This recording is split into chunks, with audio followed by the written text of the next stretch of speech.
Trump's coronavirus briefing casting keeps people guessing. President Donald Trump, despite claiming otherwise, has fixated on the television ratings of his daily coronavirus briefings, comparing the numbers to television shows such as ABC's The Bachelor. And like the dating competition he's cited 5 times on Twitter to boast about his viewership, the casting of his program is key. So far this week, the roster hasn't included Dr. Anthony Fauci, the nation's top infectious disease expert, who last week described participating in Trump's daily marathon coronavirus briefings as really draining. He hasn't appeared at the White House podium since Friday. It has included officials such as Lieutenant Gen. Todd Semonite, the head of the Army Corps of Engineers, Giroir, the administration's testing czar, and Treasury Secretary Steven Mnuchin, who is overseeing efforts to salvage a badly weakened economy. Aides have said there is little to read into the shifting personnel accompanying Trump to his briefings, indicating the day's assemblage has more to do with the particular message being sent and not each official's current standing. At other times, Trump has picked at random who will join him in the briefing, with some aides only finding out moments before it starts. Still, for a president who now views the daily briefings as essential to his political future and insists on holding them even on weekends, the makeup of the cast has been a regular preoccupation. Trump has told aides that he, and not his underlings, generate the biggest numbers, even more than the doctors or other professionals on the task force he assembled to combat the public health crisis. And though he's boasted in private about making stars of his team, Trump has also bristled at suggestions he leave the medical advice and public health recommendations to doctors, and in particular Fauci, whose candid management of the coronavirus crisis has earned him praise from many, but scorn from certain Trump allies. Administration officials, Fauci and even Trump himself, have been quick to downplay his previous absences, suggesting he's a busy man combating a once-in-a-generation health crisis.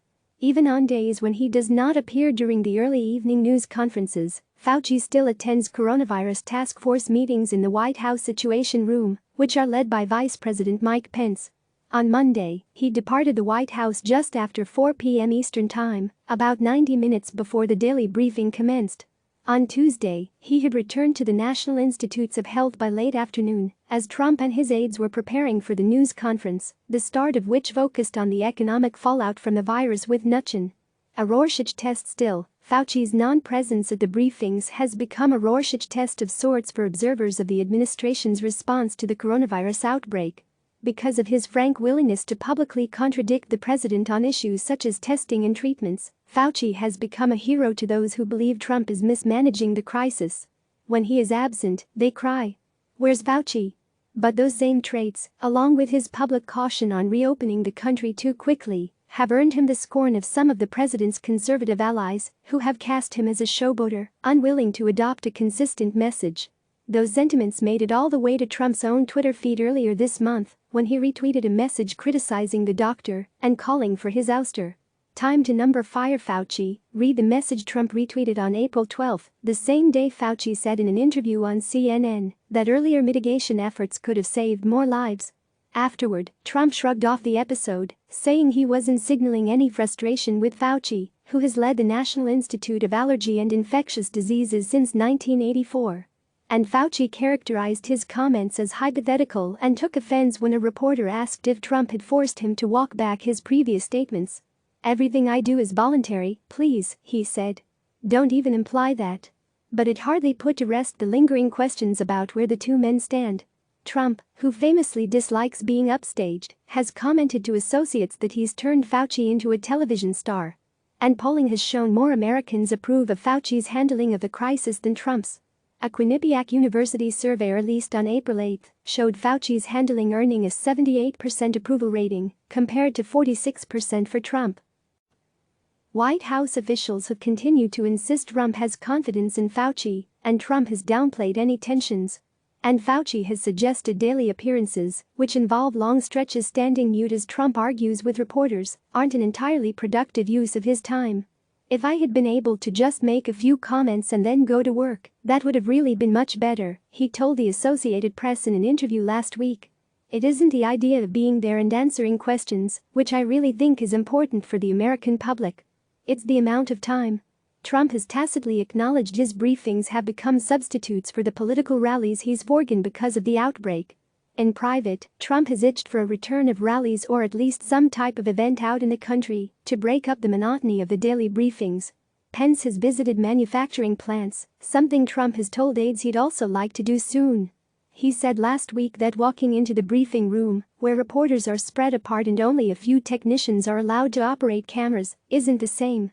"I'm looking at this room and I see all this, it loses a lot of flavor," he said. "It loses, to me, a lot of flavor." Marathon briefings recently, Trump has appeared more aware of the time his officials are spending in the White House briefing room. He's asked cabinet secretaries such as Mnuchin, Attorney General William Barr and Secretary of State Mike Pompeo to deliver remarks and answer questions for a spell before returning to their agencies to continue working. On Monday, after a presentation from Semonite, Trump offered a choice to the commanding general of the U.S. Army Corps of Engineers.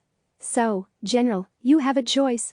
You can stay and watch these wonderful people ask us really nice questions, or you can go back to building beds," Trump said.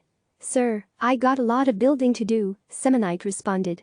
"I'm going to leave, if you don't mind." Seconds later, Semonite was gone. So far, Trump hasn't offered a similar out for Fauci or Dr. Deborah Birx, the immunologist who is acting as the White House coronavirus response coordinator. That means the doctors are often left standing by as Trump meanders onto tangents or gets into heated arguments with reporters.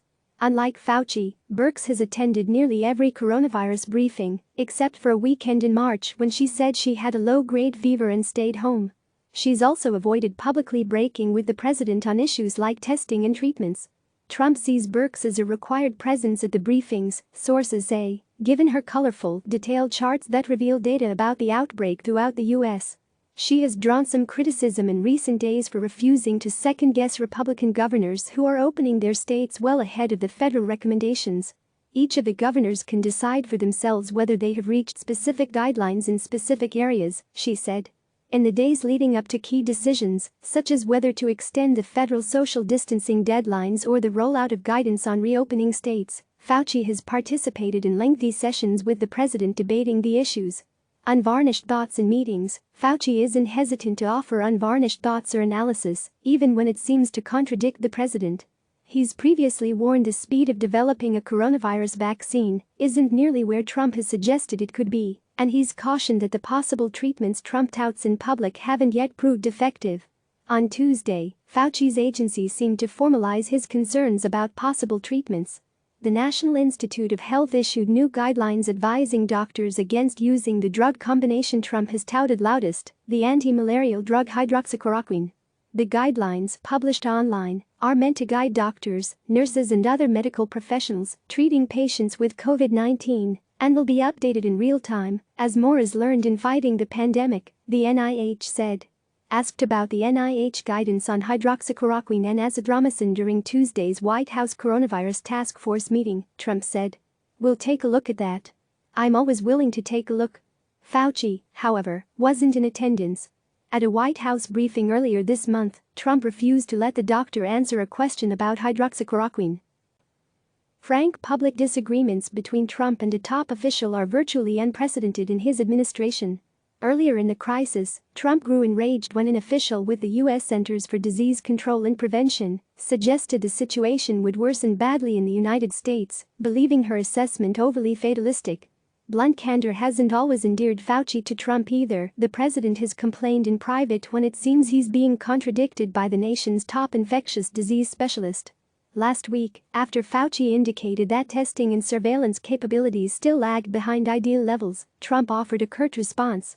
"I don't know what he said," he responded when questioned about the remark. "Nobody knows." Click subscribe to receive the latest news.